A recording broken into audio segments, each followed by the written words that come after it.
What up, YouTube? Here with a post-fight video of the O'Shaquie Foster versus Abraham Nova fight. Now, before I give you out a summary of what happened in the fight, I'm going to tell you out the results first. O'Shaquie Foster was able to retain his WBC Super Featherweight title, winning this fight via split decision. I personally had the fight score 116 to 111 in favor of O'Shaquie Foster. And this wasn't so much of a one-sided fight. O'Shaquie Foster definitely deserved this victory because he fought a better fight than Abraham Nova. Nova was more gained. He was more tenacious. He was pressing the action for this bout. But O'Shaquie Foster proved to be the more efficient and the better technical fighter in this fight. And I don't see how one of the judges had this fight scored in favor of Abraham Nova, regardless of the fact that he only had it around ahead for Abraham Nova. And you count the fact that Abraham Nova got dropped in the 12th round, and yet that judge still had that fight scored in favor of Nova. I don't see how. It was a competitive fight, but it wasn't that close of a bout where the winner of the fight should be debated about. And to sum up what happened in the fight, the first round started slow. Neither fighters were willing to exchange. Both fighters were trying to read each other and get warmed up for the rest of the fight. The second round was when Abraham Nova got the better, and that went to show that Nova was the first one to take initiative to get the action started for the fight. And O'Shaquie Foster, being a very well adaptable fighter that adapts to his opponent's style to telegraph his opponent's game plan, and O'Shaquie Foster, his well-adaptable skills that he has that many fighters in today's game or throughout boxing history, period, doesn't tend to possess that often, is O'Shaquie Foster's ability to be a switch stance hitter. He could fight from both orthodox and southpaw, and to create different angles for himself and to keep Nova at bay, O'Shaquie Foster would change from conventional stance to southpaw, and he would look to use that Manny Pacquiao style of moving towards his left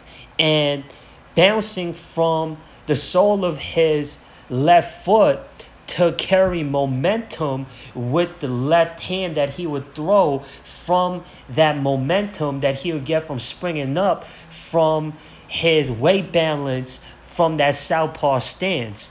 And the third round, O'Shaquie Foster would redemp from his defeat in the second round. Then in the fourth round, Abraham Nova, that was his most successful round. You could argue that either the 11th round or the 4th round was the most successful round for Abraham Nova.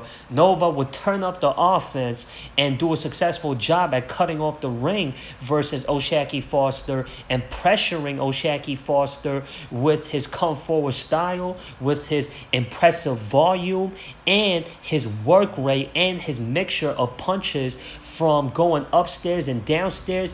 Regardless of the fact that he was throwing from wide angles, it kept O'Shaquie Foster at bay, and it had O'Shaquie Foster backing up towards the ropes, and Nova would have success when he would have O'Shaquie Foster pressed, and O'Shaquie Foster couldn't throw any counter punches back at the overwhelming offense that Abraham Nova was pressing towards him during the fourth round. It wouldn't be till the late mid rounds that the momentum of the fight would shift, because I'll say up to the 6th or 7th round, these two fighters would go back and forth round for round with one another. The 7th and the 8th round was when O'Shaquie Foster really started to get in his groove and was able to telegraph the rhythm and the game plan and the offense of Abraham Nova. He was able to not only telegraph the style of Abraham Nova, but the pressure and as well as the shots that Abraham Nova was throwing and the angles that he was throwing from. And O'Shaquie Foster was doing a good job at reading the angles that Abraham Nova was throwing his shots from. And O'Shaquie Foster did a good job as the fight went on to the latter rounds at composing himself and not getting overzealous about him gaining success. And O'Shaquie Foster, during the earlier rounds, prior to the late mid rounds, when he would find success at countering Abraham Nova and his aggressive come forward style, he would get too relentless and he would be too focused on one thing, and that thing that he was focused on was the fact that Nova would back up off of him, and that's what led O'Shaquie Foster to leave counter chances for Abraham Nova to get back on top.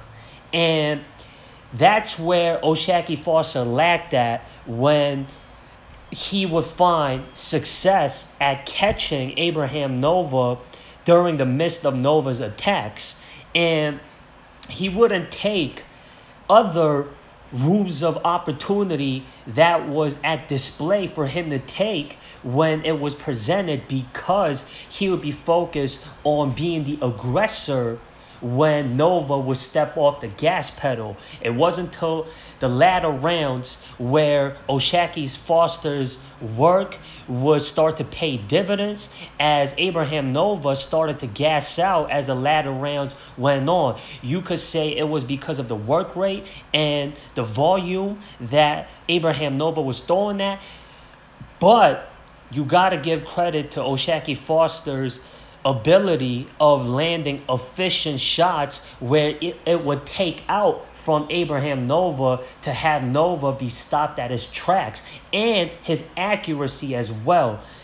O'Shaquie Foster's accuracy and his ability to place his punches very well and very timely and very accurately, and that's what efficient, crisp punching is. And O'Shaquie Foster is a very high advanced technical skilled fighter, and he improves fight after fight, and this was another clear example of that. And as Nova started to tire out, O'Shaquie Foster would start bringing the heat, and when the fight would be fought in the center of the ring, that's when O'Shaquie Foster was able to have the fight be fought at a pace that he wanted the fight to be fought at, as well as at the distance where O'Shaquie Foster wanted to have the fight be fought at. And as the fight approached its latter rounds, O'Shaquie Foster was able to figure out the inside fight style of Abraham Nova, and when the fight would be fought, from when it was at the start of the fight, O'Shaquie Foster looked it overwhelmed and uncomfortable with Abraham Nova's style of fighting on the inside. But as the fight progressed, O'Shaquie Foster got used to it, and he was able to counter Abraham Nova's inside fighting style very efficiently. And that was what was able to get Abraham Nova off of him. And that's the fact that O'Shaquie Foster wasn't uncomfortable when he had his back against the corner and his back against the ropes, as well as the fight being fought at a close range, as O'Shaquie Foster was able to find gaps on the inside where he could land the more efficient, crisp, cleaner shots. And that's what disrupted Abraham Nova's game plan that was working for him in the beginning rounds. And Abraham Nova he did a good job at counterpunching in the beginning rounds whenever O'Shaquie Foster would seek to be the aggressor in the fight. When O'Shaquie Foster looked to step on the gas pedal, that's when Nova would make him pay by catching him with a good, clean counter shot to be the aggressor of the fight. But that was at the start, and as I said, as the fight progressed, O'Shaquie Foster dominated in all aspects. And then in the 12th round, O'Shaquie Foster would drop Abraham Nova with flurries of shots, and it was more like a flash knockdown than it was a devastating knockdown because Nova sprung right back up and he didn't look too damaged from that knockdown. And it was Nova losing his balance and his footing because, as it was showing, he started to show signs of fatigue as the fight approached its latter end. And in the 11th round, that's when Nova started to show signs of desperateness. And in doing that, he turned up his offense and let out whatever he had to let out that he had left in the gas tank to come from trailing behind on the scorecard because his corner was telling him that he was behind on the scorecard and they was looking for a comeback for Abraham Nova to get back into the fight.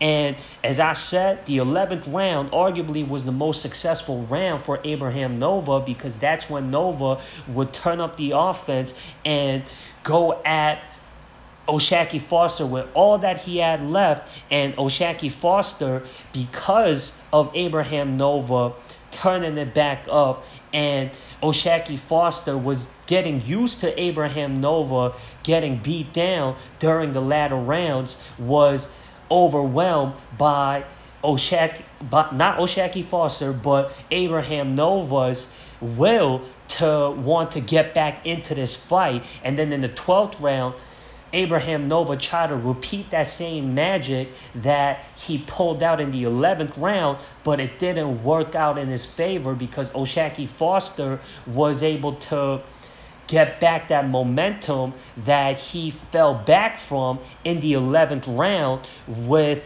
efficient punching, with good counter shots to counter the aggression and the pressure of volume punching and come forward work rate of Abraham Nova that he was looking to bring from the 11th round and repeating it in the 12th and final round.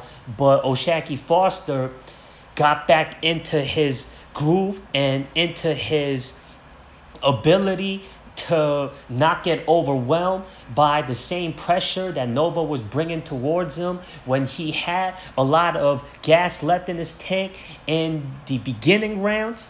And that's why O'Shaquie Foster was able to neutralize what Nova was trying to do in the final round as he was doing from the start of the fight and in the 11th round.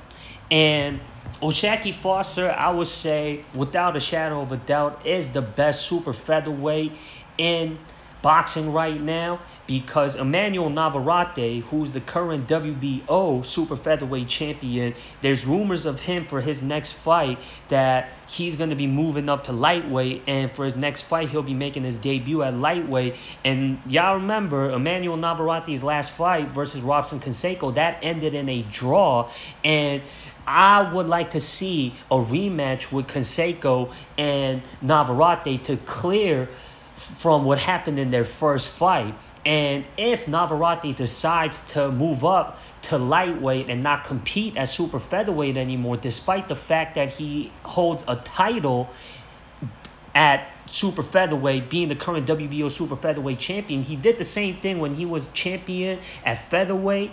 To move up to super featherweight, he vacated his WBO belt there at featherweight in order for him to start competing at super featherweight.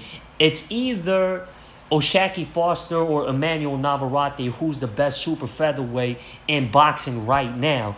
And this fight was on ESPN, and Top Rank has their fights being aired on ESPN, and Emmanuel Navarrete is a top-ranked promoted fighter, and as well as O'Shaquie Foster. Now, O'Shaquie Foster, prior to this fight versus Abraham Nova, he was fighting on the Zone, and the Zone broadcasts his Golden Boy fights and Matchroom fights.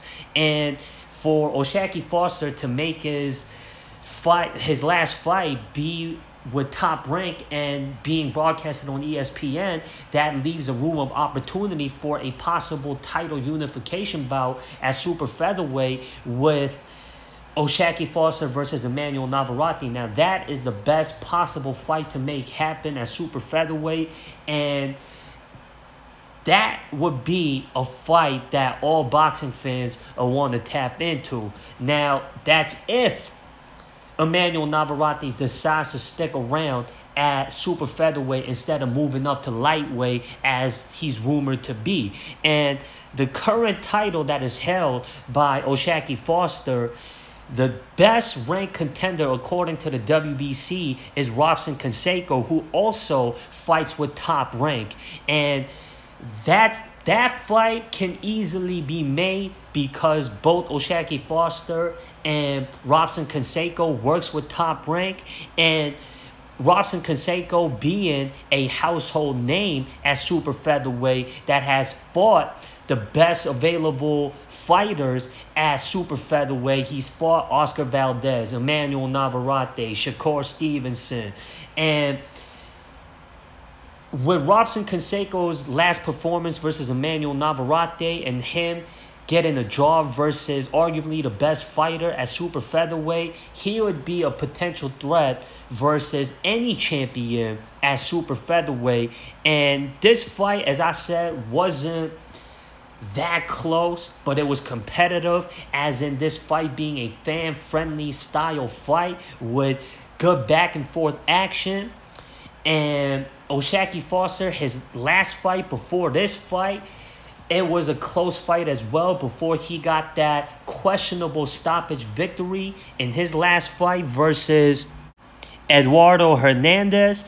And the technical skills that a fighter with the experience like Robson Canseco has, that calls for, I would say, honestly speaking, a 50-50 fight on paper for Robson Canseco to challenge O'Shaquie Foster for that title. Now, if that fight happens immediately next, shout out to O'Shaquie Foster because he's been fighting the best available competition for him that is out there. And I say that's the most sensible fight to make happen next for O'Shaquie Foster, especially with this current momentum of a streak that he got going on right now. And with that being said, that does it for this post-fight video. Subscribe to this channel for more content if y'all like this video, share this video if y'all want. Click the links in the description to show y'all support for this channel. Anything will be appreciated. And I'm out of here, y'all. Be good and peace.